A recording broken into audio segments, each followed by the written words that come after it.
Made to Kill. By Zekamp. Chapter 88 Part 2 Prologue. Saint Jean, City of Dreams, Pearl of the Coast, Heart of the Empire. Not the capital of the Empire, mind you. The Crown had never quite liked the sight as much as the lords and ladies did, perhaps because the Crown still remembered just who the eponymous Saint Jean had been. The patron saint of the monarchy, who had raised a great fortress from the ocean, then fought back countless armies until ultimately forging two crowns into one after chopping off the heads those two crowns had been resting on. That last detail tended to put some sweat on the brows of every visiting monarch. Still, the city had grown and become the center of learning, trade, and consequently, wealth. Ladies decked in the finest silks, houses adorned with exotic Eastern porcelain, and theaters filled with grand and lavish performances. It was a place to make a thief dream. But, as always, such places bury dark secrets. Deadly secrets. It was a wintry morning, dark and cloudy. A carriage was rolling into town, gently rumbling over the snow-covered cobblestone streets. Within the carriage sat a certain maid, staring intently at a knife in her hands. Every few seconds, the lantern light would glint off her blade, illuminating the lady sitting opposite her, face innocent as the snow outside. Murder rode into the city, but were they really the first? No, of course not.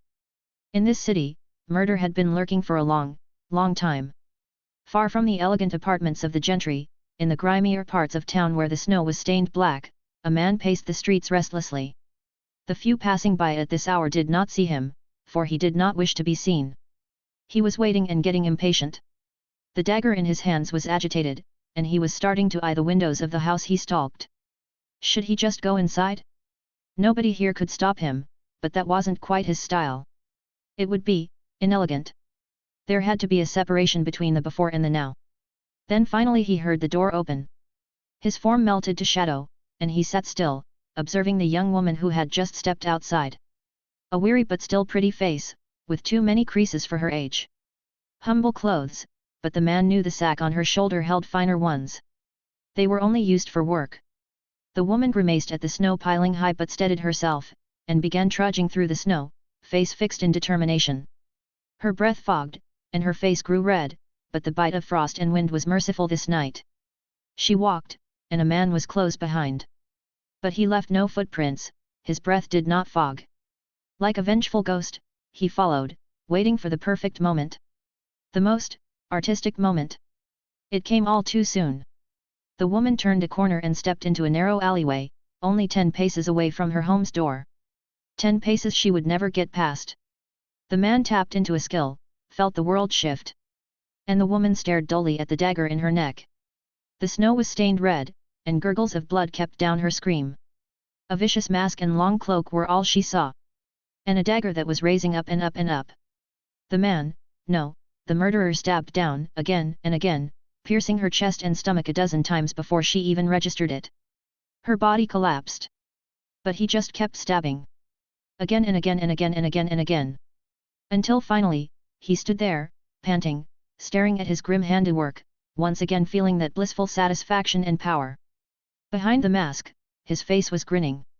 He could already picture the newspapers. Shock, disgust, fear. Warnings and speculation, promises and prayers. But none of it really mattered. He would always find victims, and come dawn, the bodies would be discovered, and people would whisper the name in fear. Ripper. It didn't matter if they moved in groups or under guard, if they had levels and power, even if they never left home at all. He was stronger. And he got stronger every time. Tonight had been too easy indulgence. Only then, basking in the afterglow, did he look up at the sky and realize how long tonight's work had taken him. It was nearly light. I'm going to be late. Tucking his dagger into his belt, he turned on his heels and stalked into the night. Towards the real core of Saint Jean.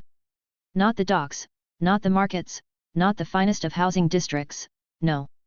This city had only one real centerpiece. The Academy. The dual monarchy was a grand country, perhaps the greatest in the world, and naturally, had many great places of learning. However, whenever one mentioned an academy or spoke of the academy, there would only be one place they meant. Saint Jean Academy, where the finest minds of the empire would be polished to perfection. Only accepting students with an uncommon class, it was a site of great ambition, which could drive minds to both despair and triumph. Alberta wasn't quite sure which of those feelings she was currently enduring. A new semester was starting at the academy, and as was tradition, the new students had to be greeted properly. Just a speech, it's just a speech, Alberta muttered, shivering from everything except the cold as she paced by the podium she was soon to climb. The seaside plaza. The ceremony was to be held and sat atop the seawall, and strong currents and winds ceaselessly battered the beach below. The assembled older students and members of clergy faced the wind bravely, in sharp contrast to the shivering newcomers. Dawn was coming, and Alberta's eyes kept flitting back to the ocean behind her, where the majestic academy sat, upon a lonely rock jutting out of the sea. Once, a great saint had pulled that very rock out of the ocean, creating an unassailable fortress. In time, an academy had been built atop it, like a crown over the dark cliffs. The rock, Mont Saint-Jean, was barely 1,000 feet away from the shore, but the restless ocean separating it from the city was as intimidating a moat as one could ask for. If she were a general, Alberta couldn't even begin to imagine how it could be assaulted. However, her task wasn't to keep people away from the rock, but to welcome them in. She was no general, only a student union president, and mage lady. Suddenly, her restless pacing was disturbed by a yell.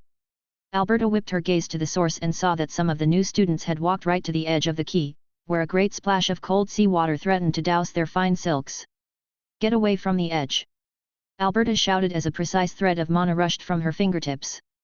Lightning fast, she wove an elegant pattern to shield the new students, and they watched with wide eyes as the water splattered against an unseen wall. Alberta grimaced as her glasses fogged up and released the magic. "Get out of the way," I said. "Oh, sorry. Apologies. My bad," the ladies said, bowing apologetically as they hurried to back away from the waterfront. Alberta shook her head. It was always the same every year, but couldn't really blame the newbies much. After all, the academy was a majestic sight. Who wouldn't be awestruck on their first time? "Reliable as always, I see," a familiar voice said from Alberta's side. The young woman spun around and shouted out in surprise. "Eugenie! You of all people dragged yourself to the opening ceremony." Eugenie was an odd friend for her to have, for it wasn't typical of model students to engage with troublemakers. Alberta was always diligent in her studies and dressed in the most modest and proper dresses possible, but her friend was problematic. Already, Alberta could sense the whispers and stares from the newcomers. Oh, it wasn't quite a matter of rule-breaking. Eugenie was wearing the academy's uniform after all, just the men's uniform. It suited her. Short pixie-cut hair with a dark military jacket, long legs adorned in grey pants with a rapier in its sheath. She was the epitome of outrageousness, or perhaps chivalry. "How could I miss you embarrassing yourself in front of everyone?" she said, giving Alberta a pat to the head. "Don't say you came just to tease me, Yugi," Alberta sulked, before sitting down on the podium steps, eyes shut. "I'm not confident in my speech at all." Eugenie chuckled. "Don't worry, I was just joking. The reason I'm here, well, I felt worried." Alberta opened one eye. "About what?" her friend grimaced. "Did you read the papers? More murders?" Eugenie nodded. "Again and again, each more brutal than the last. And now with all these newcomers coming." Alberta nudged her friend. "You want to bravely stand guard, rapier at the ready. Something like that. Please, we've got guards at the ready, and the types of students we get are hardly defenseless. He's only gone after disreputable sorts, right? As far as we know of, perhaps. Is everyone here, then? Safe and secure?" Alberta scanned the crowd and counted the faces she didn't recognize. The students were easy to pick out among servants and family members, and she soon rounded out her tally. "It's still a good few minutes until we begin, and most people seem to have arrived, except that countess." Eugenie gave her a questioning look. "That countess? Haven't you heard of her? The Countess du Montchrest? I've been wanting to talk to her ever since I heard she would attend." "No, I've heard of her," it's just the taller woman pointed at a corner of the plaza, far from the other mingling students, where a lone pair of women were silently waiting, like perched ravens. "I think she's already here." Alberta rose to her feet and followed Eugenie's motion. "You know her?" "No, but I came right after them and heard her announce herself to the official." After hesitating a moment, Alberta began to walk toward the pair. "Wait here, I'll go introduce myself." The Countess had been a subject of much gossip when the story of her tragic circumstance had first broken. A sole survivor of tragedy, an heir to a modest fortune. What family with a son to spare wouldn't have their eyes on her? However, when her arrival to the city and academy had been delayed and delayed, interest gradually waned in the face of new stories and new drama. Still, the sharpest minds did not forget, and thus Alberta had been given instructions regarding this newcomer. Who is she? What is her worth? As she shuffled through the crowd of students, she found the woman standing at the plaza's edge to be a rather different figure from what she had imagined. In her speculations, Alberta had expected a demure sort, someone unused to the city's splendor, shivering in quiet recovery from her traumas. But the figure she found instead was a proud one. "Excuse me, Countess du Montchrist, I presume?" Two blue eyes shifted to Alberta as she offered her hand, and a deep black dress ruffled as the Countess stepped closer. It would be a soft face, but the violet tinge to her lips transformed it into something more severe, almost alluring. And the black hair? Black hair? Alberta blinked as the Countess shook her hand. Something was off about the Countess' straight black hair, almost as if dyed, Alberta finally realized, fixing a smile on her face. It was fashionable some seasons ago. "Who do I have the pleasure of greeting?" the Countess asked, after removing her hand and giving a curt bow. "Call me Alberta, if you would. President of the Student Union, at your service. Please feel free to rely on me if you have any questions. Has everything been arranged to your satisfaction?" The Countess beckoned a hand, and the maid by her side removed a file from her apron, which she handed over. "I had some questions regarding these forms, bringing a servant to the academy, you understand." Alberta took the files and leafed them through quickly, before glancing at the maid in question. She was taller than the Countess, with sharp features and impeccable poise. "Ah, you wished to have your maid attend you inside the academy?" The Countess had an odd smile on her face. "Yes, Fayette here is quite indispensable. Without her, I simply could not manage at all." There was something to the atmosphere between the two that made Alberta pause and take a second look. The way they stood together, and especially the Countess. Is she one of those ladies who, as they say, appreciates their maids a tad too much? Alberta handed the file back and kept her smile fixed. "Well, not my business. Hopefully, she is less trouble than Eugenie. Everything seems to be fine, Countess. Or how should I address you?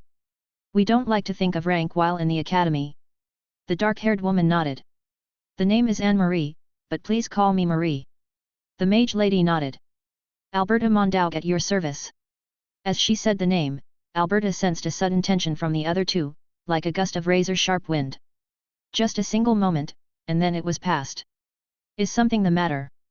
Alberta asked, curious. "Oh, nothing. It's just, we didn't expect such a warm welcome. Just a bit of nerves." Alberta smiled and stepped off to the side, revealing the academy towering behind her. "It is quite the sight, isn't it? But now oh! What is it, Bertuccio?" A man clad in a black and white suit had appeared right next to her, as if out of thin air, but Alberta wasn't spooked. She smiled and turned to her new friends who had frozen still from the shock. "Pardon Bertuccio, he is fond of sudden appearances. My butler, you understand. Not just any butler, but the very epitome of one. With silverish hair and elegant poise, he was the highest-level servant Alberta knew of." The man coldly regarded the newcomers, especially the maid, in his usual judging manner. And the maid Alberta sighed. The poor girl is almost vibrating from nerves. In fact, the Countess had a panicked expression and was holding onto the maid with one hand, probably to make sure she stayed standing. "Bertuccio, please don't bully my new acquaintances." The butler turned back to her, face not moving a muscle. "Of course, miss. I merely came to inform you that the master has arrived, and he is expecting your speech." "Oh, already? Apologies, Marie, I must be going. As you can see, duty calls." Alberta fixed her spectacles to sit better on her nose, then pointed at the podium, where the Grand Magus was giving her a pointed look. The Countess gave her a tense smile. "Sure. Thank you for your hospitality. It was my pleasure."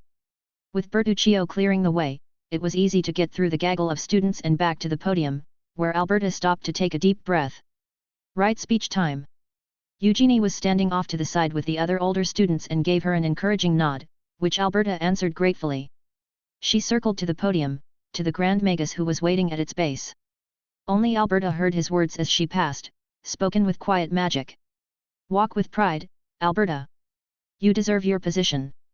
She nodded as she stepped past and whispered her answer. Thanks, Papa. Then she was up there on the podium, staring at the assembled students, family members, and servants. Her eyes searched the crowd, once more finding the Countess standing right at the back, with the maid by her side.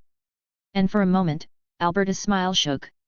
Oh, the Countess was smiling all right, perfectly polite, but the maid, she was smiling too. Why does that make me nervous? Marie breathed a sigh of relief as the girl finally began her speech. Things seem to be going mostly fine, thank the saints for the acting skill. Looks like we're in the clear, Fayette said, next to her, eyes locked on the Grand Magus. We won't be if you don't rein yourself in. At least that butler didn't cause issues. Fayette spat onto the ground. Did you really think I would make a scene? It's just a butler. Well, you almost did. But his aura was pretty frightening, has to be over level 40. How about the girl? She seemed nice. Marie looked at the bespectacled mage lady making a good effort at her speech. Seemed to be a friendly sort. But her name? Fayette nodded. Yep, murdering her dad is going to make things so awkward. Faye. Don't say. And so, as a countess arrived at St. Jean, some took note of her. What would she do? Was she really all she had been made out to be? With the events to come, more and more eyes would flock to her. But they were all making a mistake. Only in retrospect would the survivors recall their error. Yes, all eyes were on the Countess, but they should have watched the maid. Chapter 89 First day at school, stay casual. Fayette, don't say it like that, Marie whispered furiously. What? Your new skill is warding our conversation, right? Marie swept her black hair back and scanned the crowd. I mean yet. But if a really high-level expert wanted to. Well, nobody seems to have minded, Fayette pointed out, nodding at the crowd. Nobody is really paying much attention to us. Just as planned. Marie grimaced. Still, don't use that word. It makes us sound like bad guys. What murder? I'm just being honest. At least say, like, assassinate, or something. SHH, his speech is starting. Marie held back her retort and shook her head, settling back to watch the show. Fayette decided she should definitely keep using the word, if only to tease the lady a bit. The slight annoyance paired with her new darker hairstyle had a certain appeal to it. Then a flash of magic caught her attention and Fayette focused to the front, where a man had just ascended to the podium. Oh, right, speech from him. Greetings, new students of St. Jean. I am Morsrf Mondaug, Grand Magus and Principal of this academy. He spoke with a casual, relaxed authority as if he was firing off orders while lounging on a comfortable chair, and while the wind blew fiercely from the sea behind him, his black robes did not sway one bit in it. Fayette imagined a knife gutting him right in the stomach, then shook her head quickly. No, no murdering on the first day of school. Casual. Stay casual. The Grand Magus spent a few moments regarding his audience, before he nodded. I won't waste time on formalities, but I will say a few words. I want all of you, my new students, to understand the purpose of this academy. He stepped to the side and pointed at the rock jutting out of the ocean, and the towering complex above it. Even having admired it for a bit already, it made Fayette's breath catch. An island fortress raised from the depths by the strength of one woman alone. I doubt it can be kept clean by one woman alone, at least yet. There are many stories told of the rock as it is colloquially referred to. Understand this, most of them are true, the Grand Magus said, then looked back at his audience. A labyrinth was built within to hold off armies, and yes, it is still active, spawning out monsters and their ilk. Yes, the academy is built on top of an active, ancient dungeon. A shudder went through some of the onlookers, while the more knowing only showed amusement at the newcomers. Mondaug smirked from his podium. I expect most students to descend inside during their first week. Did you know about this? Fayette whispered. They seriously built a school on top of a dungeon? Will my cave maid experience actually be useful again? Marie nodded. A bit, but not much. Our family never liked sending people here. I might be starting to understand why. The Grand Magus reveled in the attention for a moment, before clapping his hands, and a thunderous boom silenced the crowd. He nodded once. Yes, we do have casualties every year. But that is what I want you all to understand. The true purpose of this academy. Fayette felt his eyes rove the crowd, and for a moment, they focused on her and Marie too. But only a moment, after which his gaze continued moving. Fayette let out a bit of tension she had been feeling. He didn't recognize us. Not one bit. She had known it would be so. On that day, he had not seen her. He continued his speech. We only accept students who have achieved an uncommon class. That is 15% of the population. Generally, 2% of people will be able to continue to a rare class. He nodded at the older students. However, among our kingdom's nobility, that figure is at 4%. The smile on his face was fierce. That means, other nations are comparatively lower as compensation. Do you understand? The purpose of my academy. Fayette shivered because she did understand. She was getting close to level 30. A chance at bettering her odds. Yes, my academy is not a normal one. Our goal is simple, take people full of potential, then give them what they need to be exceptional. Trials. New experiences. The unexpected. Fayette tried to imagine another knife piercing him, but it felt harder now. He was full of energy, striding down from the podium towards the seawall facing his academy. He turned towards his audience, and an ocean roared behind him. Graduation is simple, I only ask for one thing. Rare classes. Then he turned, waved his hands, and a gem on his belt started glowing. With a flash of blue, the roiling sea in front of him froze and continued to freeze, forward and forward, all the way to the academy in the distance. A road of ice. With a final look behind, he spoke calmly. Quiet. Welcome to St. Jean Academy. And he floated to the sky, flying up and zooming to a tower at the very top of the academy. Fayette stared. I guess we're not going on a boat, but he didn't even use the road he made? That was the man she was going to murder. It would probably be pretty difficult. A rare class, hey. Fayette sighed. She was close. So close she felt hungry. If she thought of her skills. Fayette. Class, Combat Maid, Tier 2. Level, 25. Skills.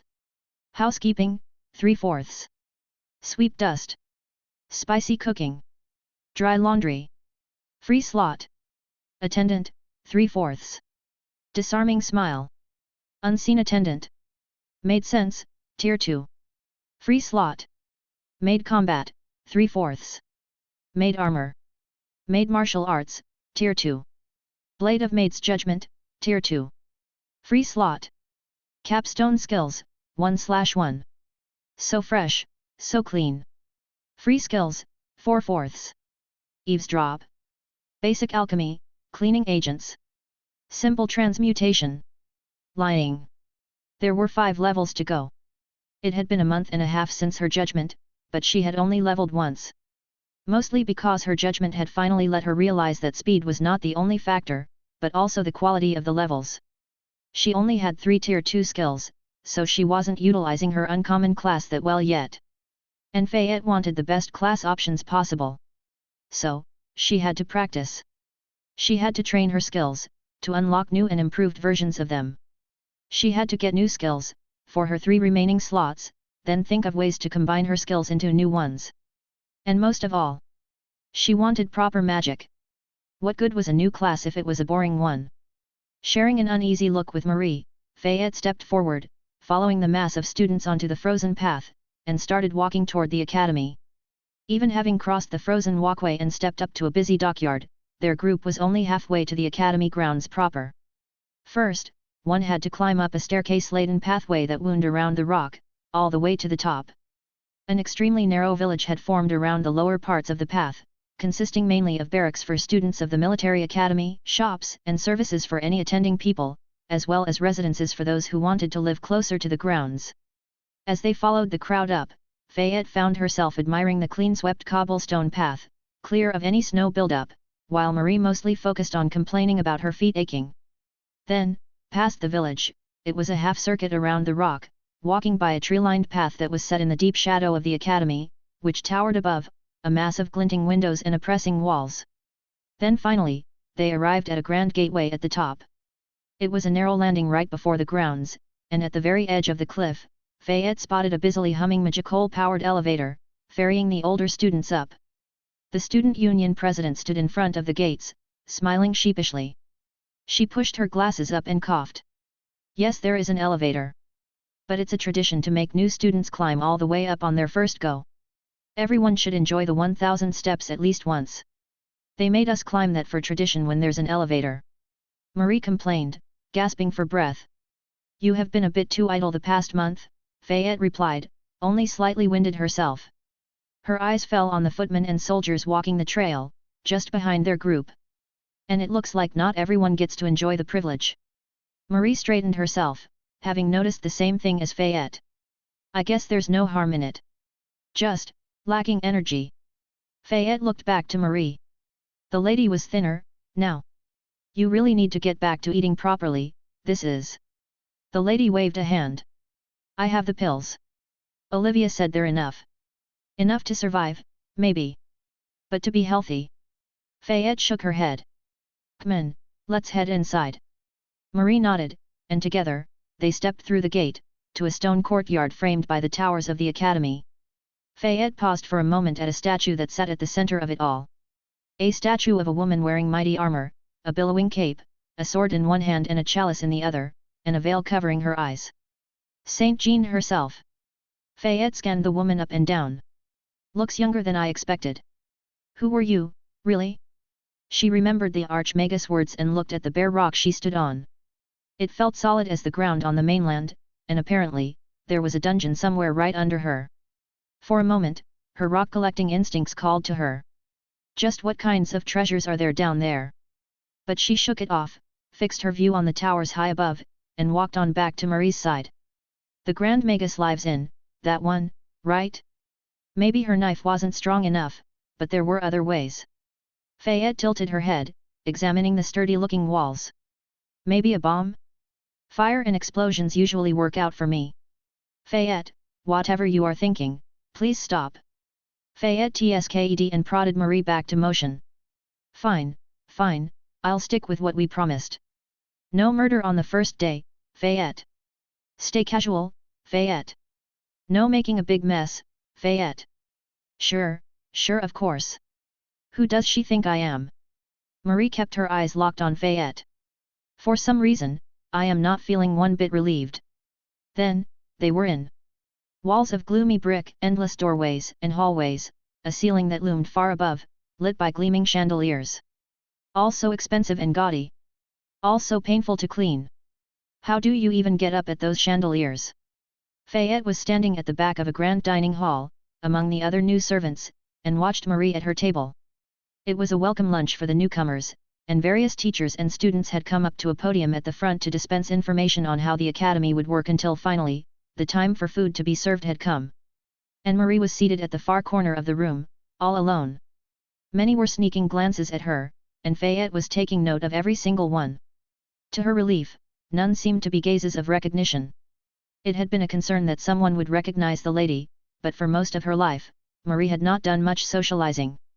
Going all out with disguises would have been risky, as those could be noticed with skills rather easily, especially among cunning nobles. Instead, wearing one's face openly was apparently the safer move, aided by small changes like hair color which could be counted as fashion choices. It was the same reason Fayette wasn't wearing a disguise, and why Mireille and Olivia were also as normal, doing their own parts. Still, the first moments of mingling had been truly nerve-wracking, so Fayette was relieved that it had passed without incident.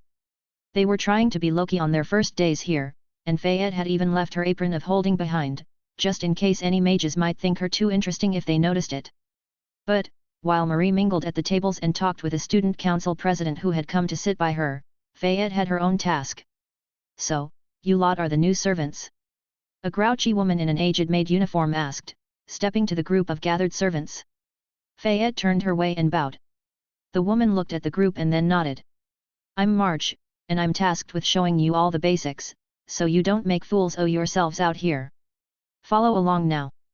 With that, the woman turned and started marching down a side corridor, not looking back. The other servants, a group of a dozen maids, footmen and other servants began to follow, and Fayette stuck to the very end of the pack. First I'll show you to the library, then the mail room, then after that the instructor said, beginning a droning lecture covering any essentials, and Fayette nodded along, letting herself stray a bit further back every time they turned a corner. She knew it all already. She had memorized a map of the academy weeks ago. A map much more precise than should be available to the public, which had even detailed the layouts of staff quarters. After one last corner, Fayette let herself wholly fall back, and then she was alone in the midst of the academy. She looked around at the dark walls, lined with magic-powered lanterns and doors leading to workshops. Now, where should I start? That map she had studied, it had been given to their group by somebody, an insider. Somebody at the academy was in on this whole revolution business. Somebody who knew quite a lot about things there, even if the report hadn't mentioned the dungeon. I guess that was supposed to be common knowledge? And the insider, whoever they were, was supposed to make contact with Fayette and Marie somehow. Fayette stood still in the hallway for a moment, leaning against the wall, waiting. She heard the group of new servants making their way further until all noise faded. She tapped her foot on the floor. Well, looks like nobody is showing up. Which means... She pushed herself off the wall and looked left and right. Which way to go? It was time for her to do some exploring. Now, where would one find an undercover revolutionary? Fayette had no idea at all. Perhaps they would be hidden in an alcove in the library, reading banned books? It felt likely, but Fayette had no idea where any banned books would be hidden, and thus deemed such a place difficult for her first day. She also wasn't quite foolhardy enough to dive right into the dungeon, which felt just like the sort of place for dark deeds, so that was out too. And she didn't have that much time before Marie might have need of her again. Lunch is for half a bell more. So, Fayette returned to the grand dining hall and began circling the corridors which surrounded it. She strolled around, peering into cupboards and offices. Of course, she didn't want to seem suspicious, so she snapped up a broom from a cleaning cupboard and started sweeping the halls as she went. Very consciously not activating her unseen attendant, of course. What if her quarry overlooked her completely? So, she tried to be visible while also being invisible at the same time, a curious balance to keep. Whenever a student, servant, or other members of staff passed by, Fayette would take a moment to clatter her broom around a bit, making sure she got noticed. But people only gave her a passing glance, then moved on. And after a few dozen minutes of no success, Fayette began moving back toward the dining hall, a frown on her face. This isn't working at all. Maybe our insider will make contact with Marie instead? I suppose I would be hard to recognize like this. Then, right as she stepped by a doorway, it opened and a man stepped out. Fayette glanced up at him, and paused. He was standing still, staring at her, squinting his eyes. Wait. I know you. Aren't you? Fayette recognized him too. Her breath caught because this was certainly not her insider. She felt her fingers twitch, the urge to call a knife into her hand strong. Curses, it was Marie who was supposed to be at risk of recognition. Really, him of all people? A toad-faced man, who had been barking orders at her a month and a half ago. Dreamily, Fayette read the name tag on his robes. Professor Arcado. The man who had been in charge of the whole plague cleanup operation, working right under the Grand Magus. Chapter 90 To Murder, or Not to Murder. Fayette had been discovered. And there was a knife hidden in her hand. Just a butter knife, but was it sharp? That was the question. And, should she use it? Not yet, not right here. Forcing her head down, Fayette shuffled to the side. You're mistaken, sir, she mumbled under her breath, then began to step away. Her mind was racing. What to do? She wasn't supposed to be the one at risk of discovery. No, wait a minute there, the mage said, then grabbed onto Fayette's dress. You're not going anywhere. But Fayette slapped his hand away, and began striding forward, not looking his way. You are mistaken, was all she said again, but her face was tense. The knife was gone from her hand. Could she convince him that he was mistaken? No. And if Cadeau could recognize her, he would probably recognize Marie too. The hair did shift her look quite a bit, but everything else no. It was too risky. She would have to get rid of him. It was a necessity she recognized, but still. Fayette wanted to know, she wanted to be sure. Was her knife sharp? Did he deserve to die, or was he just a necessary casualty? Because, after all, hadn't he been following orders back then too? Fayette needed to know. Does that justify it all? He was following her, brisk steps along the stone floor echoed, and Fayette didn't have to look back to feel his approach. She was watching with Maid sense, moving just enough for him to catch up. But what did he feel like? He wasn't quite a master, but he wasn't a servant either. More like a grey area in between. Fayette found that most people fit into that area. The black and white distinctions were the rare ones. I said stop. Fayette looked back, met his eyes for just a moment. Then she opened a door and stepped through to an empty classroom. A small room, with a chair, board and desk for the lecture holder and a single wooden bench for their students. Fayette walked to the far wall, toward the windows, the broom in her hands swishing busily on the floor. As if she were just a normal maid, hurrying to her cleaning work. It was almost convincing, and the kiddo even stopped at the door for a second, suddenly just a hint unsure about what he was doing. But he only stopped for a second. Face resolving back to self-importance and annoyance, he stepped through. And closed the door behind him. Fayette was amazed and let out a tense breath. Was it really this easy? He followed me to an empty room, just like that? I could just... She could call the knife to her hand right now or do about 23 other things. But not yet. She had the opportunity now, so she wanted to be sure. Kiddo was staring. You're that maid who was working as a hunter in Bienvenus. Slowly, like an artist unveiling their masterpiece, Fayette turned around and looked him right in the face. She let her face relax and nodded once. Yes. A simple answer, an honest answer. He was sent off balance for a moment, surprised at Fayette so openly admitting to it. His eyes squinted in suspicion. What are you? Wait. Please. Fayette suddenly shouted, waving her hands in a panic. Please don't tell anyone. He blinked. What? Fayette sighed dramatically, then sat down on the bench behind her, trying her best at an apologetic smile. Not a disarming smile. She was trying to get rid of that skill. Sorry, it's just, Fayette looked up at him, pleading in her eyes. I've quit that old job. It was foolish. I'm just trying to be a normal maid, and I don't want anyone here finding out about that dark history. It's embarrassing for a girl, you know. It was probably the least honest thing that Fayette had ever said in her life.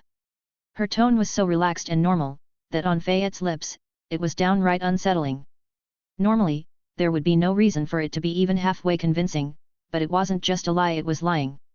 Fayette had picked up a new skill for her general slots to help with the mission. And, with the skill working as a bit of grease, Kiddo just stared, unsure how to react. Fayette wasn't quite attempting puppy dog eyes, as her last attempt at that had made Haley cry for 3 hours, so she was only trying for an honest straightforward look. Come on, stop being on guard.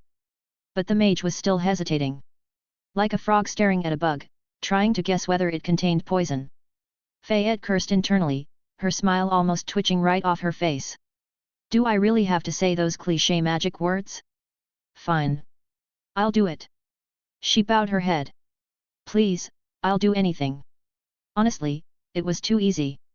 Kiddo was just that sort of person, hearing those 4 words from a young servant's mouth, an admission of being under his power, it set an unsettling smile right to his face. And Fayette almost found her answer right then and there. Her fingers twitched to grab for the knife, but not yet.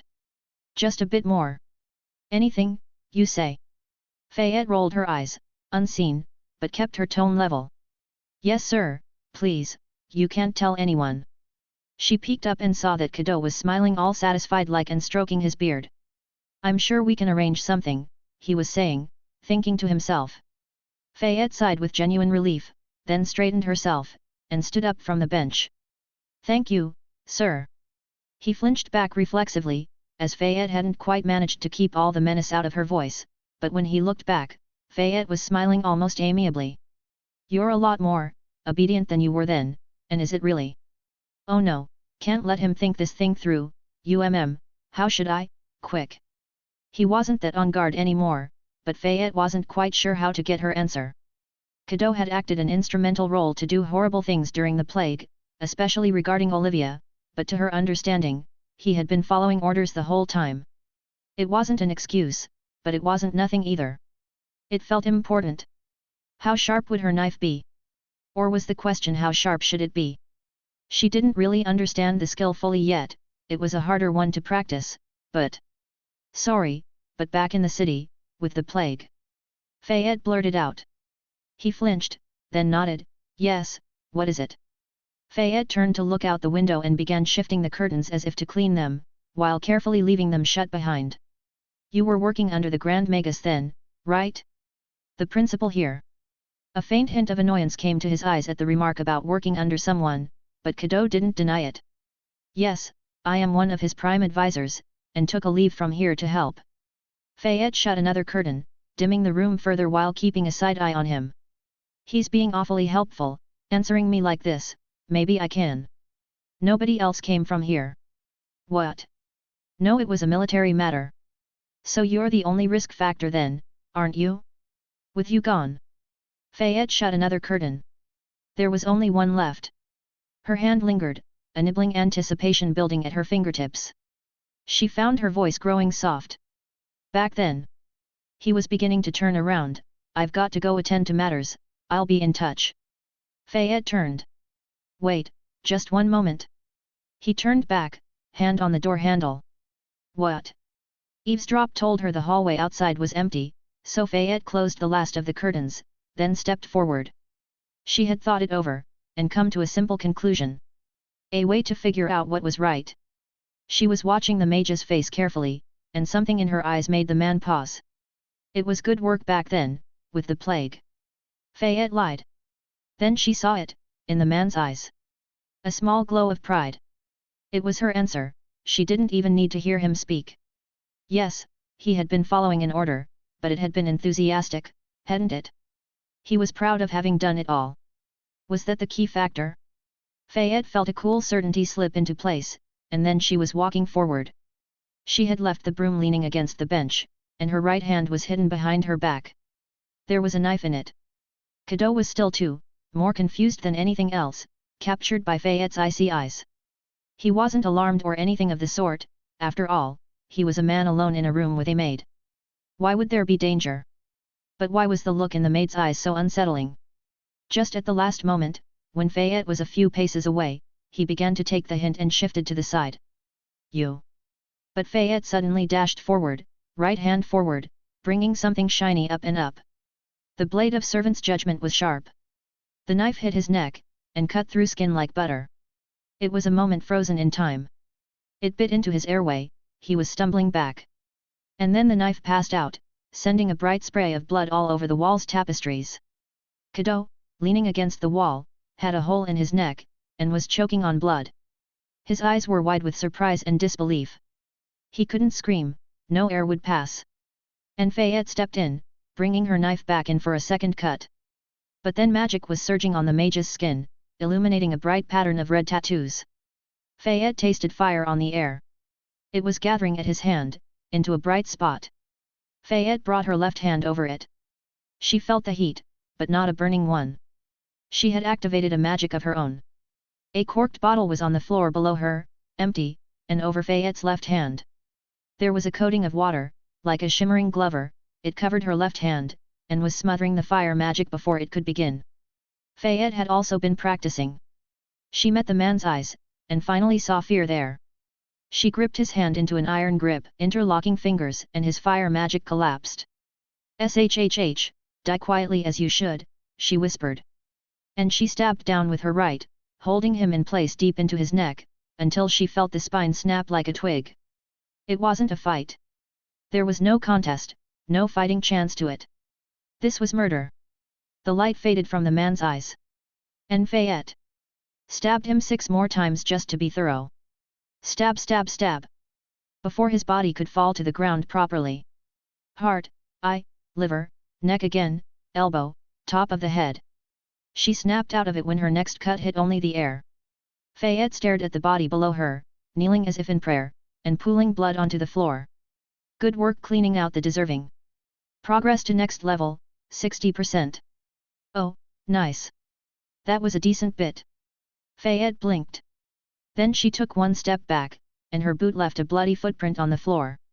Fayette looked at her hands, quickly dismissed her knife when she noticed it dripping blood on them, wiped it off with her magic water glove and dismissed that too, and then surveyed her handiwork. If she was an abstract painter, she might have done a really good job. Fayette looked at the stained wall, with 4 different blood sprays painted onto it. The pool of blood on the floor was growing. The dead body on the floor tilted to the side, then fell down on its face. She activated eavesdrop and heard footsteps approaching from the hallway outside. She called the knife back in her hand and waited. And the footsteps passed by the door, disappearing into the distance. Fayette waited a moment, let out the breath she had been holding, looked down at the ground, then fumbled for her apron. Her hand hit the central pocket's bottom, and she remembered it was a normal one. She blinked again. Right, I left my apron of holding back with the others because we were trying to be low-key on our first day here. She looked at the bloody mess below her and sighed. Killing one of the teachers on the first day of the job wasn't the worst-case scenario, but it was probably somewhere up there, in at least the top 50s maybe? At least there's no fire. She didn't add yet in her mind. Trying to jinx it would be too far, even for her. Fayette sighed again, brought a hand to her forming headache, flinched back at the wet sensation, then finally let a bit of frustration through and stomped on the ground. A splash of blood hit her skirt. Right, this was why I started out mainly using my broom instead of my knife. She carefully opened the door, peeked outside, picked up something up from beside the door, and then set the cleaning in progress sign on the door. Chapter 91 Oops, Cleanup Time.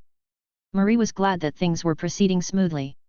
For the preceding weeks before arriving at the academy, she had been a bit of a nervous wreck, paranoid that someone would instantly snuff their group out as soon as they walked into the premises. What if a head guard had a detect murder planner's skill? What if some long-forgotten acquaintance of hers suddenly popped up out of nowhere? Realistically, she knew it was a remote chance. She had been sequestered away at her family's estates for most of her life, only socializing with close family acquaintances, none of whom should be attending the academy. A matter of faction politics. So, as she sat in the grand dining hall beneath glittering chandeliers, chatting with the mage Lady Alberta, her smile was genuine. It was all going so smoothly. Here she was among the other students, conspiracies in her heart, and nobody suspected a thing. However, just one thing was bothering her. Alberta, the earnest student union president. The apparent daughter of the man she was conspiring to kill. And well, the girl was just being too nice. As soon as Marie had sat down and been alone for a moment, the girl had popped up, notebook in hand, ready to help pick out lessons to attend.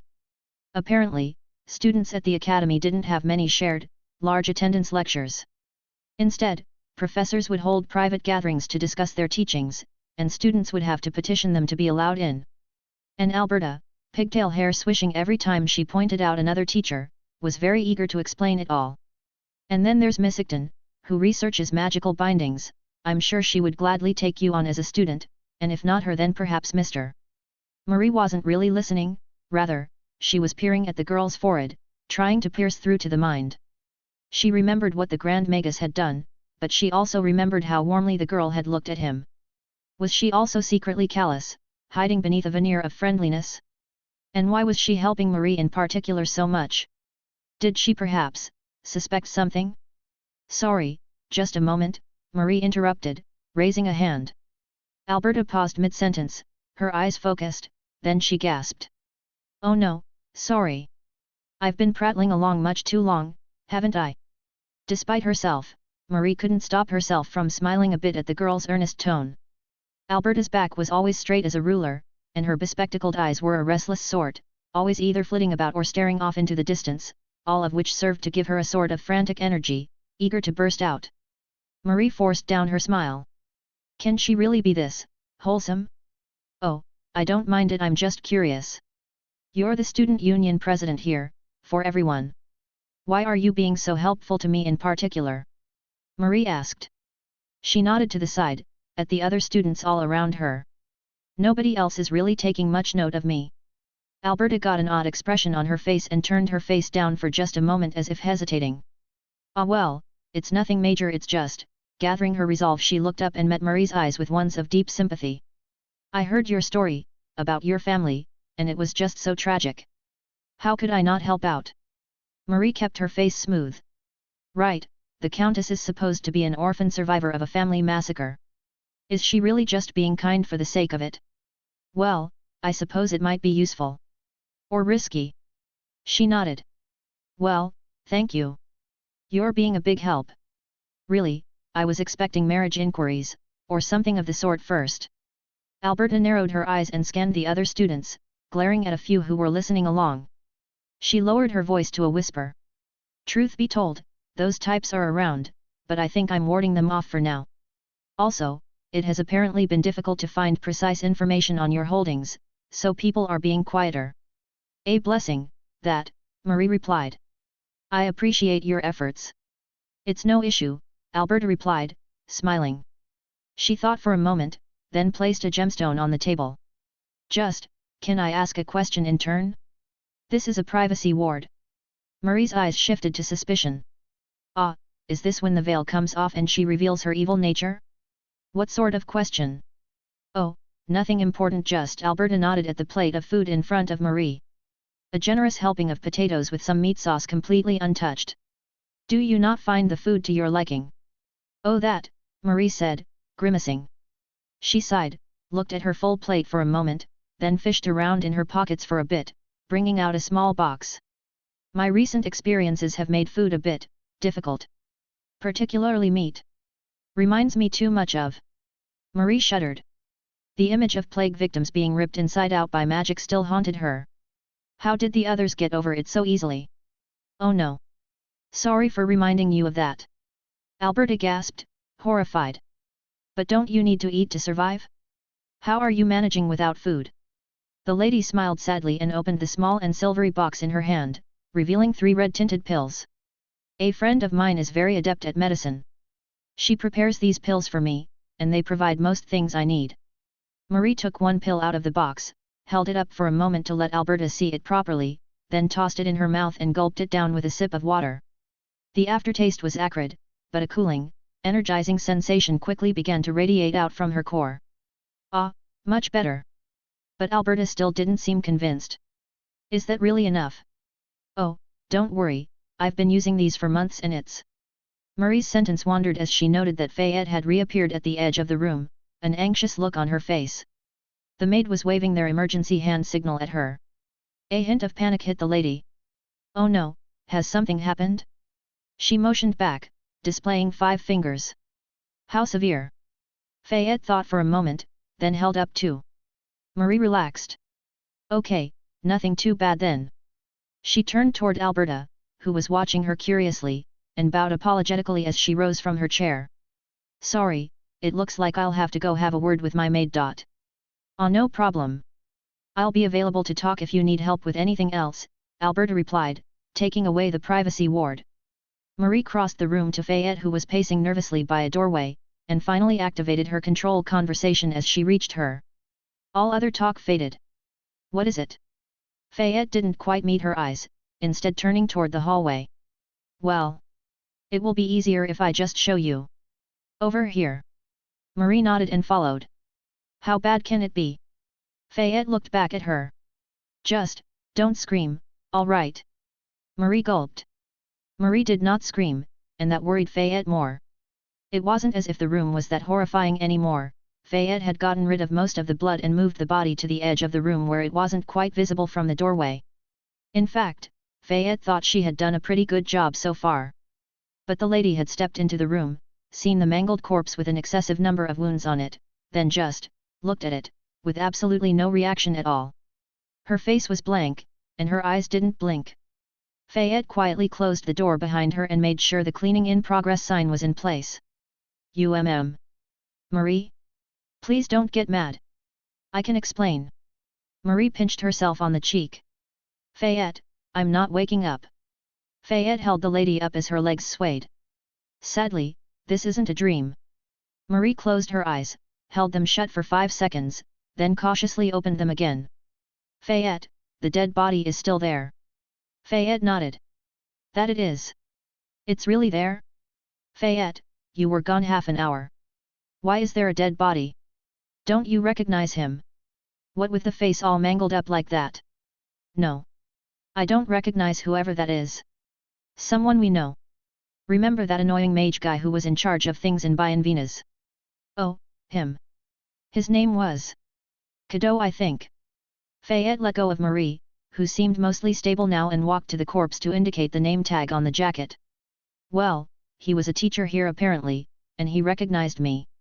So I had to get rid of him. Marie buried her face in her hands.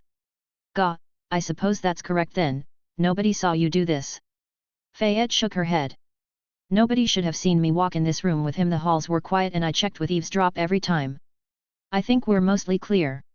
Marie breathed out, looked at the corpse again, and leaned against the wall. Except that the dead body is still right here. Well, minor issues, Fayette said, shrugging. A level 2 problem, really. I can think of much worse. Marie sighed, then stumbled down onto a stool, listless. I don't want to hear it. What are we going to do about this? You don't have the apron of holding, do you? Fayette smiled. I'm glad you asked, I've actually got several options thought up. And you brought me because you wanted my opinion. Well, we agreed to not take drastic action without consulting each other, didn't we?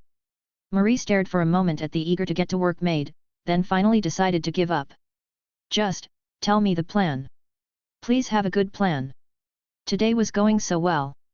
Fayette nodded and walked over to the teacher's spot in the room, next to the blackboard. She tried to stand how a teacher ought to, ready to lecture. There are fundamentally 2 baseline choices. Don't draw on that board, Faye, it might leave evidence. Oh right. Fayette let go of the chalk she had picked up. Anyways, option number 1, we chop this body up and smuggle it away. Either to the base, where we feed it to Nettie, or we try to take it through to the Academy's labyrinth. Marie brought a hand to her temple as she thought the option over. Home is probably too difficult. As to the dungeon, I think there are supposed to be cleaner mobs in there. Sneaky sorts who keep the chambers clean. They might make the body disappear if we get it there. Fayette gasped. Cleaner mobs? Could they be dungeon maids? Do they really exist? Faye, the second option. Right. Sorry. Got excited there for a second. But yes, the second option is that we leave the corpse here and erase as much evidence as we can. It would be discovered pretty fast, and it would be obvious it was a murder. Even in the other case, it would be discovered eventually, and then questions would be raised. I was thinking, what if we just provide them some answers?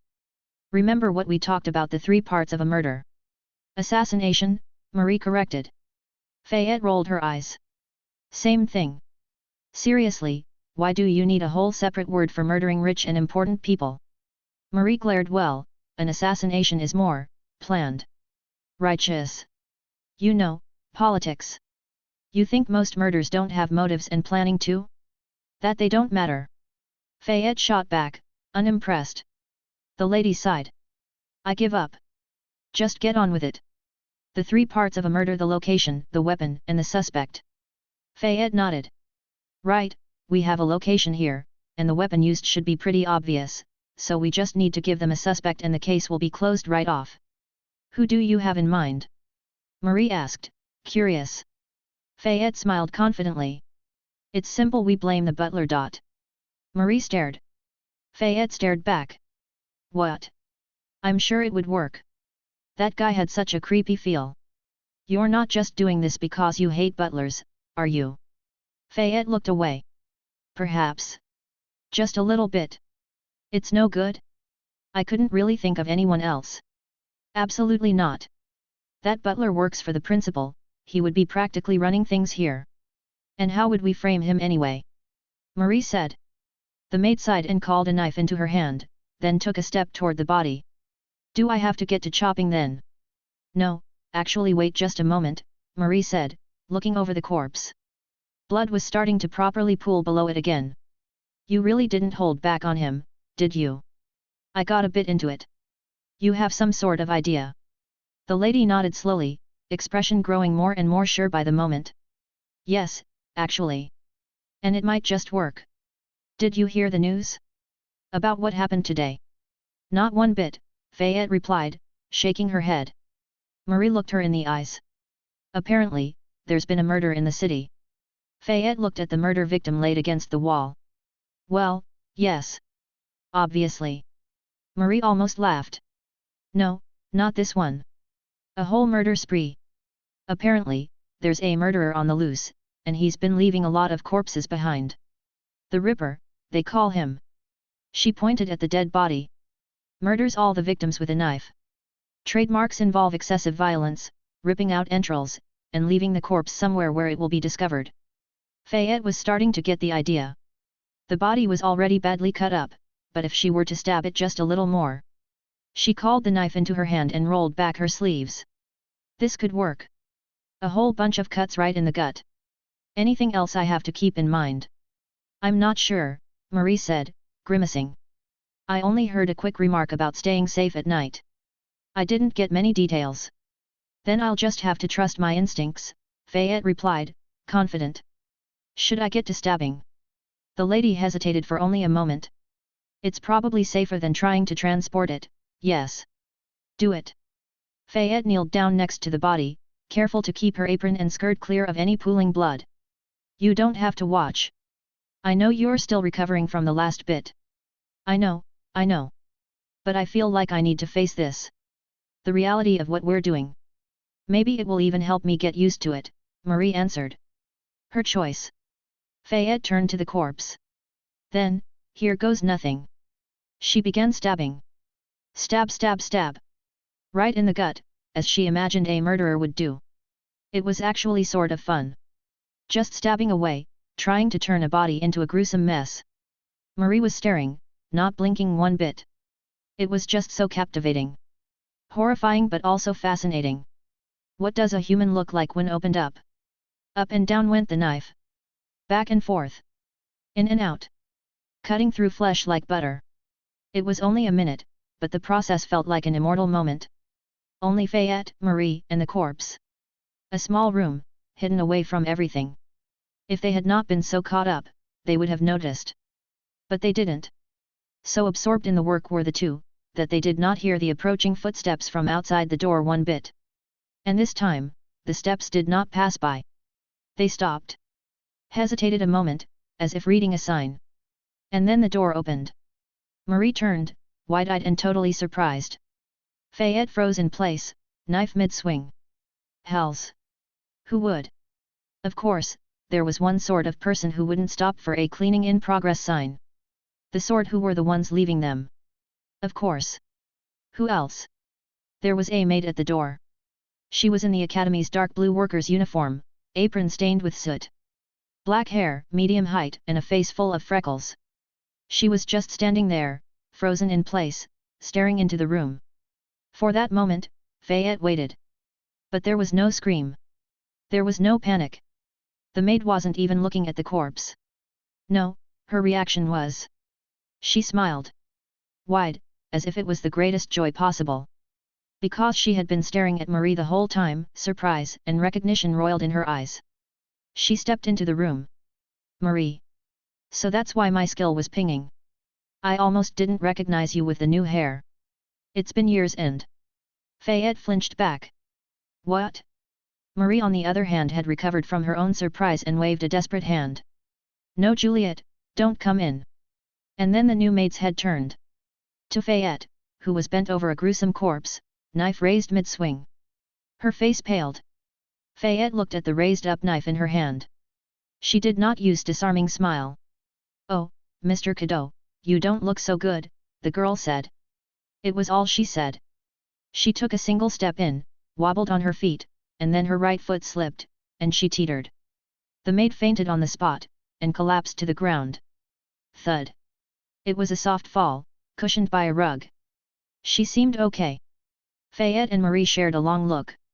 So? Someone you know? Fayette finally asked. Yes, Marie answered, looking back to the unconscious maid. So this is where she ended up? I had no idea. Fayette got up and approached the girl, knife raised up. Do I? Marie bolted up. No, absolutely not. She was a precious friend. Oh, no disposing of witnesses then. Fayette dismissed her knife, then carefully stepped to the door and closed it, after making sure the hallway was clear. So much for the cleaning in progress sign.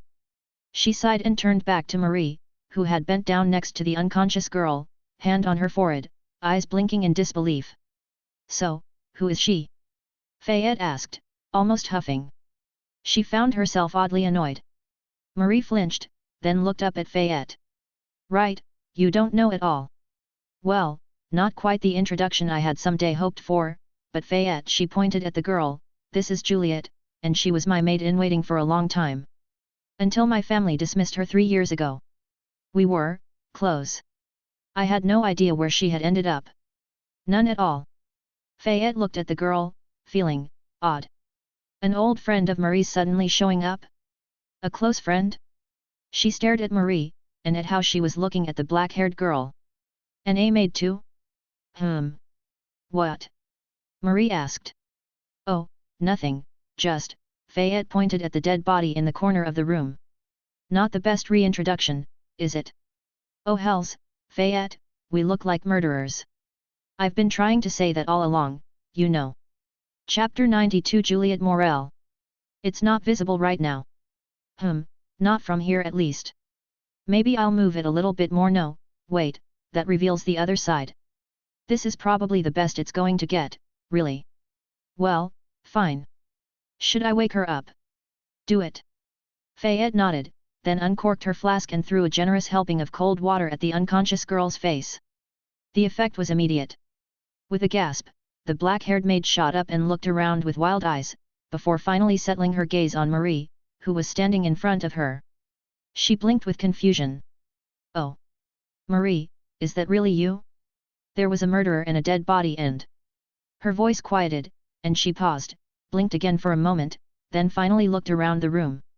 First, she saw Fayette, wearing a very unconvincing look of innocence, and then her eyes slowly panned to the edge of the room, where a blackboard had been lowered to the floor. She squinted. Wait a minute. Marie jumped to block her view, waving her hands frantically. No, it was just a bad dream. You were imagining things. There is absolutely nothing behind there. With a sigh, the girl fell back down to her back and closed her eyes. You have not gotten any better at lying, Marie. I can see the blood pooling out from under there, you know. Fayette looked back, saw the red tint seeping through from under the blackboard, and swore. Drat, give me a moment, I'll get that fixed. She began to walk over, cleaning rag in hand, but Marie stopped her midway and shook her head. No point hiding it at this point. With a sigh, she sat down on a chair and looked at her old friend. Hi Juliet, it's been a while. A long while. I promise there's an explanation for this. I know, there's always an explanation, but I just found a long-lost friend and the first thing I see is murder. Just give me a moment to process, the maid answered, slowly opening her eyes. Resignation passed by her face, and laboriously, she rose up from the ground to her feet, brushed off her apron, and then crossed her arms, seemingly calm. As if there wasn't a dead body a few paces away. But she did not look at that. No, she first looked to Marie, and again smiled, though a tad more shakily than on first entering the room. So, I can see a lot has happened, but first who's the murderer Maid? She asked, nodding at Fayette. Introductions, Marie yelped, shooting up to her feet. Fayette, this is Juliet, who used to be my maid-in-waiting. Juliet, this is Fayette, she is. Your maid? Juliet asked. Yes, Fayette answered. No, Marie answered, at the same time, then caught herself. The two looked at each other. And Juliet raised an eyebrow, sensing something interesting. Okay, I'm starting to get the picture. Nice to meet you, she said, stepping to Fayette, hand extended for a greeting. Fayette shook it, gripping a bit harder than was properly polite. Fayette, a pleasure. Juliet Morel, likewise. Fayette smiled her friendliest smile and let go of the maid's hand. Taking steps back, the two maids examined each other. And looking at the other maid's bearing, Fayette felt oddly irritated. Juliet Morel had a maid uniform, yes, one tinted blue in the manner of the Academy's staff, but it just wasn't proper. Her skirt was hiked up a fair bit, revealing a flash of ankle here and there, and her hair wasn't tied up at all, rather hanging free and loose. Her apron wasn't plain white, as little stylized fish had been embroidered all over it. Most shockingly of all, her nails were painted violet, and her lips had a dash of lipstick on them too.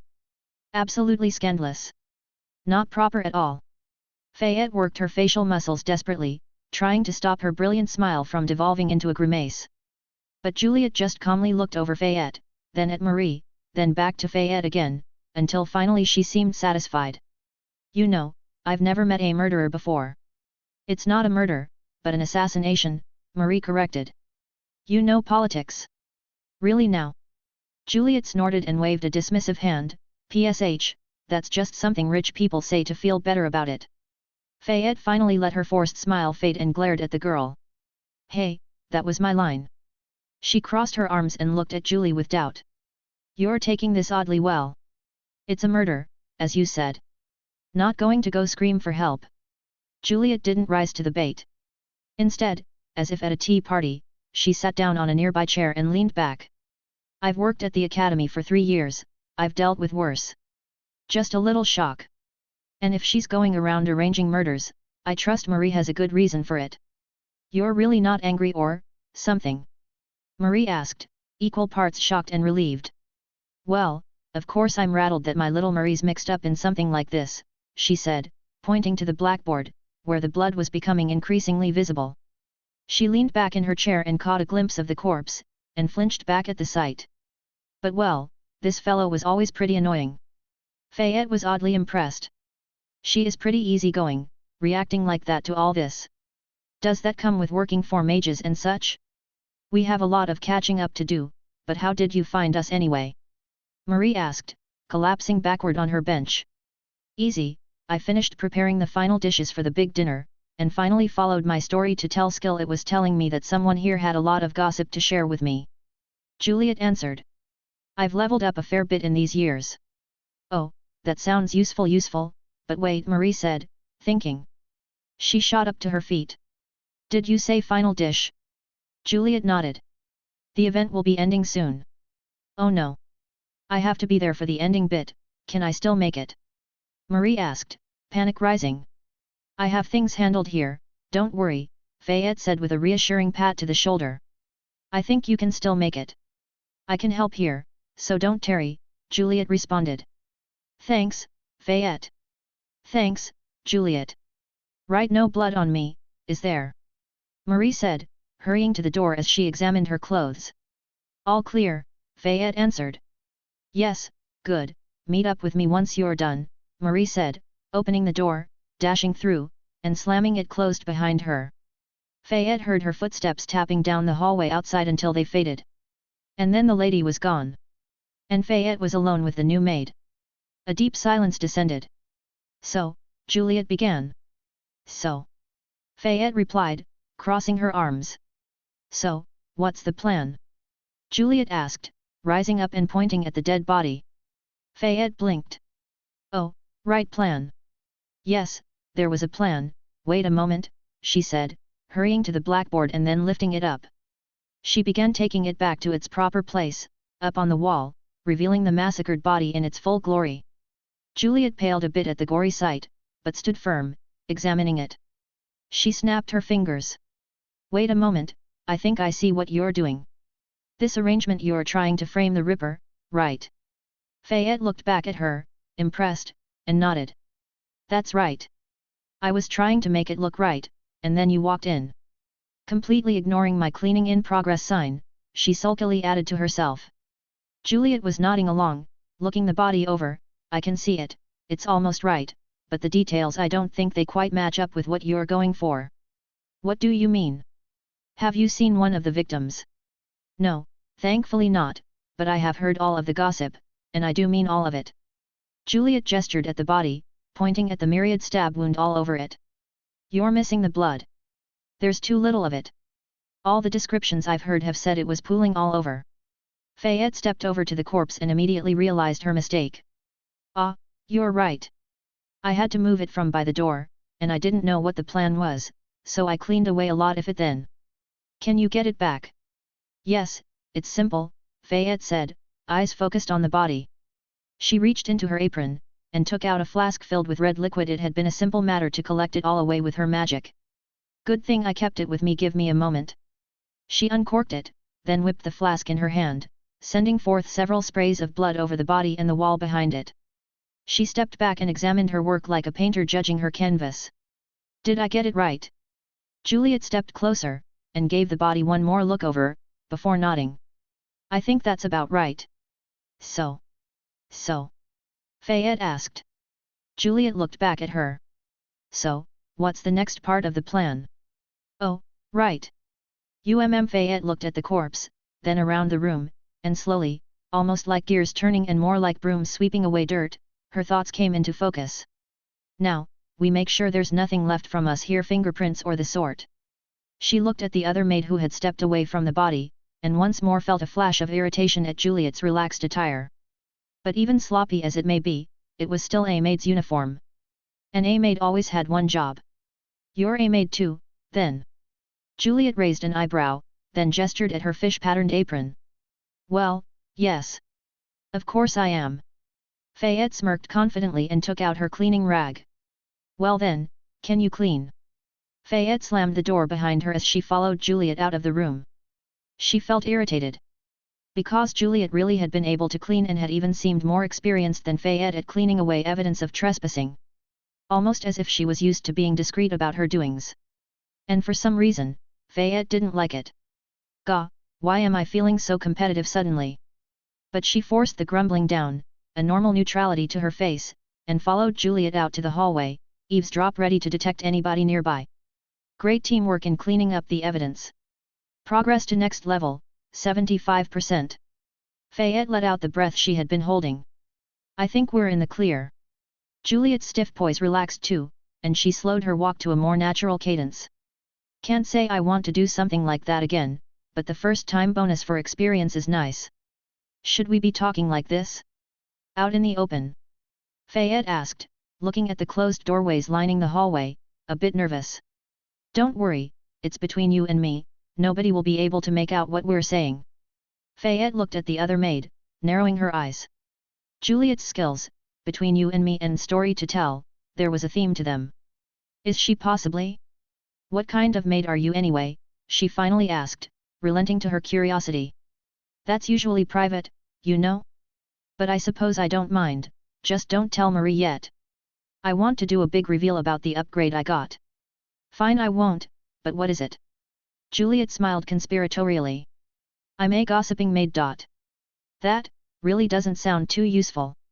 And besides, you know all this is strictly secret, right?" Fayette asked. Juliet rolled her eyes. "Oh, so just because I'm a gossip I can't keep a secret? No, that is what separates a true gossip from an amateur. You have to know what stories to share, and what to keep to yourself. As long as you know it all. Besides, that skill you were just using, isn't it in my line of work too?" Fayette glared back. True, she had eavesdrop, so that she could hear all the juicy gossip like a proper maid was supposed to, but she wasn't really a gossiping maid, was she? And it was absolutely not because she never had many friends to share her gossip with. "Fine, I'll relent the point." Juliet smiled, satisfied, and began leading Fayette through the academy's twisting hallways. But she was only silent for 5 seconds before her eyes darted back to her new acquaintance. "So," she started. "So," Fayette replied. "I'm starting to get tired of this bit." "So, I didn't really have time to get a measure of her myself," but Juliet slowed her walk until she was by Fayette's side, then whispered in her ear.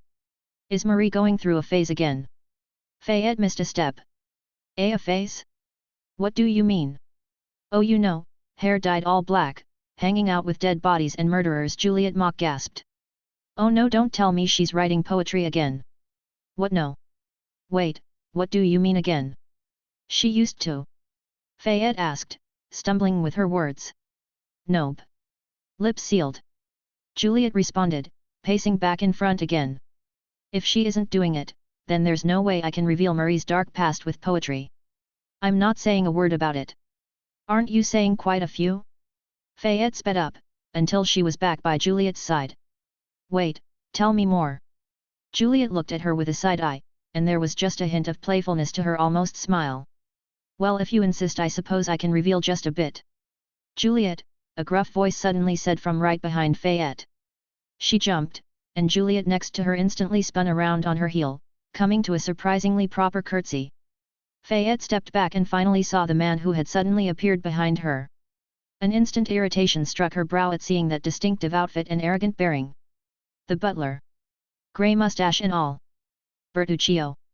Sir, I'm headed back to the dining hall, right away," Juliet said, still down in her curtsy, and her voice much more formal than it had been moments before.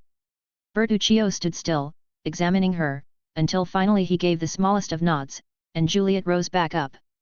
Then his eyes turned to Fayette, who was standing still, frozen. His eyes didn't change one bit, and his tone stayed level. New servants are supposed to be with Miss Art at this moment. Juliet responded before Fayette could, curtsying again. Sensing her eyes, Fayette curtsied too. Sir. Fayette and I have worked for the same employer before, so I was showing her how things here work on my own. My apologies. Bertuccio didn't say anything, but Fayette felt his eyes crawling all over her, for much too long. Almost as if he was seeing something. A shiver went through her. Is there a bit of blood left somewhere? Or does he have a skill that can see things I've washed off? Forcing herself to keep calm, Fayette kept down in her curtsy, motionless. She didn't hear him move.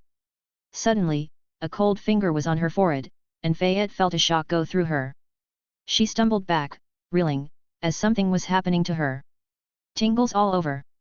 Eyes wide, she looked forward and saw Bertuccio staring at her, calm and measuring. Not at blood on her apron, or at any incriminating objects. No, he was looking at her forearms. And with a start, Fayette realized that her lines of magical runes were flaring up, and visible all over her skin. Pulsing, accelerating. She felt her magic bond strain and twist. Then something in her apron pocket shattered, and her flask of water burst, drenching her apron through. And then her magic relaxed, going back to normal. The runes retreated down her arms and disappeared away from sight. Fayette trembled. And Bertuccio stared, then finally, seeing the lines disappear, calmly nodded. Interesting, was all he said. Then the butler turned, and began to walk back down the hallway, leaving Fayette and Juliet there, standing in shock. Fayette stared at her wet apron and felt the water dripping down her leg. If that flask of blood had still been there. Juliet, is that skill of yours on? The other maid took out a drying rag and handed it over. Between you and me? Yes. Fayette accepted the rag and began wiping herself down. Does it work on him? Yes, it should. At least it's one of my better skills and I've certainly used it around him before. Fayette closed her eyes and forced all her anger down to her core. I really hate butlers. Really, really, really. Bertuccio finally stepped behind a corner, disappearing from sight, and Juliet nodded. I get what you feel. He works directly for the big boss, and everyone has to jump when he says so. And he does that suddenly behind your back thing all the time. Fayette bit her lip, almost tasting blood. So, if we want to take out the Grand Magus, we'll have to go through him, and he can easily see through and mess with my magic. And he knows now. She activated dry laundry, and dragging her hand over the fabric, dried out the rest of her uniform. Fayette looked back at Juliet and finally felt a measure of understanding regarding the other maid's slightly relaxed uniform, which she now saw was more rebellious than sloppy. If I had to work for a guy like that every day. Fayette handed back the drying rag, and smiled with sympathy. You know, being able to talk trash behind someone's back, that skill of yours is more useful than I thought. Juliet smiled too. Really? Thanks, but those magical runes of yours, they looked pretty stylish, to be honest. I wish I had some. I remember when Marie first got them and... Her sentence suddenly stopped, as if running from a cliff, and Juliet's face froze. Oh, right. Oh. What? Did we forget something? Fayette asked, concerned. Juliet shook her head, but her eyes were elsewhere, as if looking somewhere far away. No, it's just... I forgot something. Forgot to tell Marie something very important. Something between the two of you. Juliet sighed and leaned back against the wall, cupping her forehead. No, it's just... It wasn't just Marie and me back then, you know? We had not a mother but, a nursemaid, you know? She got dismissed at the same time as me. Fayette nodded, even if she didn't really understand the issue. It is like that in larger noble households, isn't it? A nursemaid to watch after the children. Juliet bit her lip. Well, she works here in St. Jean too, we came at the same time. She was still sort of taking care of me. Still is, I suppose. Isn't that a good thing? Fayette asked. If you and Marie are close as sisters, isn't it great Marie can see her too?